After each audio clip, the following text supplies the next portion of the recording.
जय हिंद, नमस्कार साथियों। मैं अजीत कुमार अपने YouTube चैनल से। साथियों, जो मेन मुद्दा है टीओडी सरकार नई स्कीम लागू कर दी है, तो उसमें बहुत सारे सवाल उठ रहे हैं। सरकार बोल रही है कि 4 साल में हमारे जवान यंग और पावरफुल हो जाएंगे। क्या इसके पहले मैं पूछना चाहता हूं सरकार से, क्या इसके पहले जो हमारे आर्मी के सर थे वो क्या बूढ़े हो गए थे?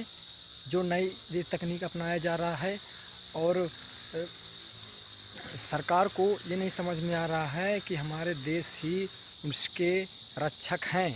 अगर हमारे देश के वीर जवान अपनी आहुति देकर सीमा पर न खड़े रहें तो हमारा देश कब का गुलाम हो जाता। जो आर्मी के जवान होते हैं वो हमेशा जवान ही रहते हैं। अगर रिटायरमेंट हो गए तो हमेशा वो जवान ही कहलाते हैं, ना कि वो बुढ़े कहलाते हैं। तो मैं सरकार से निवेदन करना चाहता हूं कि टीओडी स्कीम को ना लागू करें, और देखें जो परमवीर चक्र विजेता योगेंद्र सिंह यादव जी हैं वो इस भाषण में क्या कह रहे हैं, इस बारे में क्या कह रहे हैं।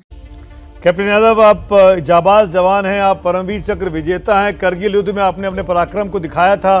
17 गोलियां आपने अपने सीने पर खाई थी।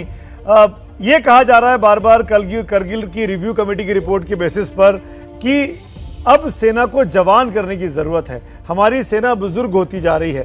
मैं आपसे पूछूंगा, आप जब करगिल में थे, मेरे ख्याल से आप 18-19 साल के रहे होंगे जब आप उस लड़ाई को लड़ रहे थे, क्या केवल युवा जोश से वो लड़ाई को जीता जा सकता था?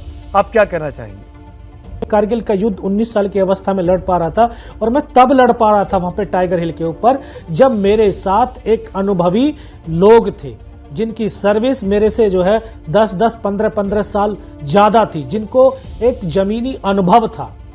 जब जमीनी अनुभव होता है तब वो जो जोश है, वो जोश और अनुभव दोनों का समावेश होकर के तब हम लक्ष्य की प्राप्ति कर सकते हैं।